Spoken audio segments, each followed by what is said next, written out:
Welcome to the deep dive.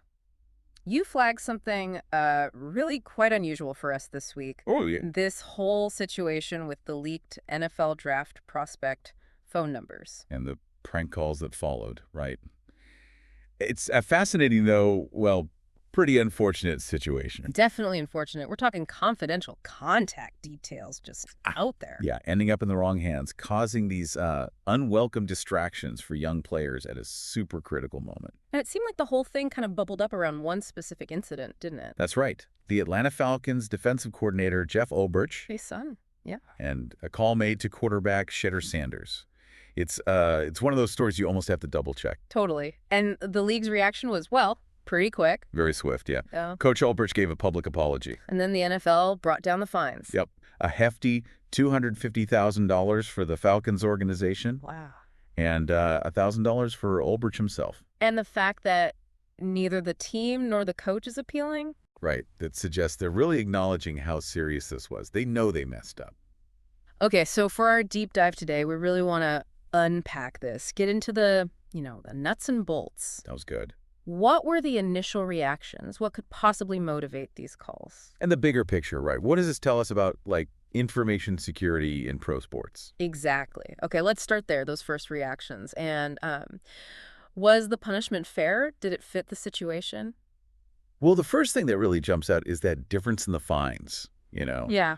For a huge organization like the Atlanta Falcons, $250,000.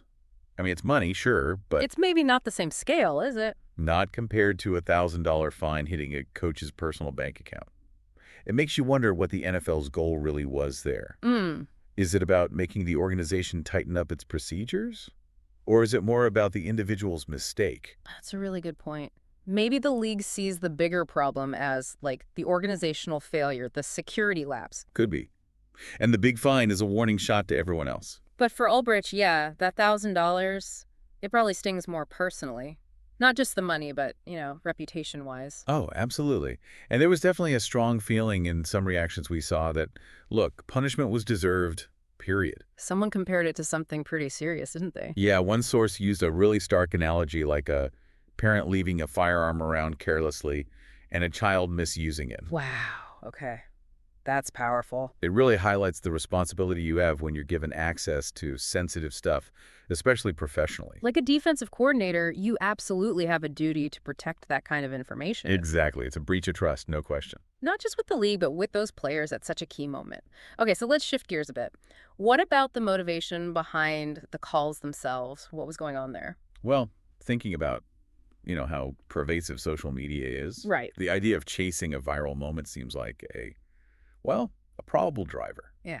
especially maybe for the son involved. That desire for online attention, for clicks and views. Yeah, that constant pressure almost to create buzz, get noticed, become a trending thing. We see it everywhere. And it unfortunately crashed right into this huge moment for these athletes. It's like the appeal of getting famous online just overrides common sense sometimes. But you really have to think about the impact on someone like Shedeur Sanders.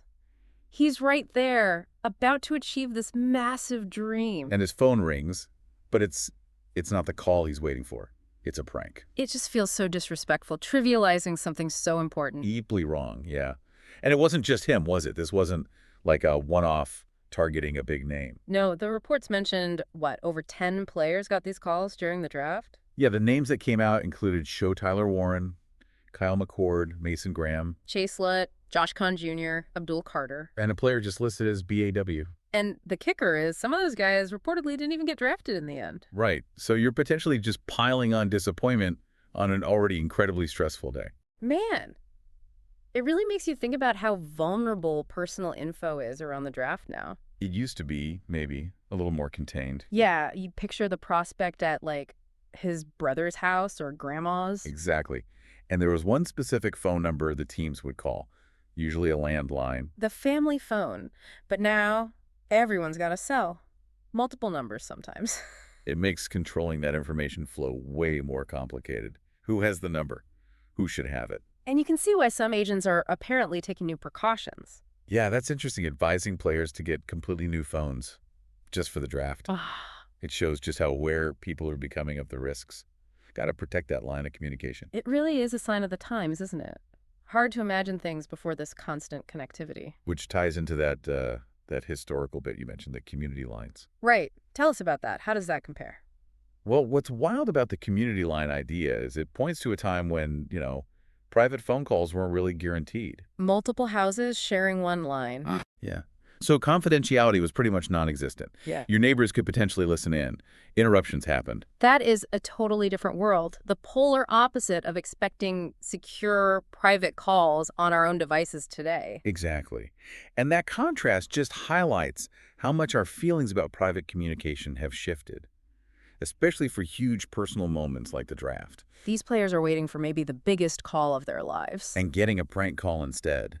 It just underscores the disrespect for that incredibly personal, high-stakes moment. So, thinking about preventing this, what can the league realistically do? Is there a big fix? The feeling seems to be maybe not a massive league-level overhaul. It might boil down more to individual responsibility. People within the teams just needing to be way more careful with data. Pretty much. A better understanding, maybe, of just how important data protection is, especially for those who handle player contact info. And there's that theory that even though many players got calls, it might have all started from one place. Yeah, the idea that the initial leak, possibly from Ulbrich's son, then just spread. He shares it, they share it. That seems plausible, right? Even if the others making calls weren't, recording themselves or getting caught. Right. The numbers got out, and that initial breach likely caused a ripple effect. It's reasonable to think they were passed around. It just shows how fast private info can travel once it's loose online. But let's bring it back to the players themselves, the emotional side. Yeah, you have to imagine the anxiety, the excitement building up to the draft. Waiting for that call that changes everything. And instead, your phone rings. And it's a joke. It could throw you off completely, add stress, confusion. Yeah, disappointment right when you should be feeling, hopeful or ecstatic. Absolutely. One of the sources we looked at just said it flat out. Doing that at that moment is dead wrong. Hard to argue with that. It really is. It is. So wrapping this up, what we've seen is a definite breach of trust with this leak. Consequences handed down, fairly or unfairly, depending on how you look at it. And these lingering questions about how to stop it happening again. How do you better protect this stuff? And it really does spotlight that tension, doesn't it, between wanting online attention, that viral thing. And the basic need to respect people's privacy and important moments, especially in such a high-stakes world like pro sports. Which kind of leads to a final thought for you, listening. Personal data is obviously incredibly valuable now, maybe more than ever. So how do big organizations find that balance between being transparent and, keeping private things private, especially when the pressure's on? And what part do we all play in that? What's our responsibility in this digital age to maintain that balance? Something to think about.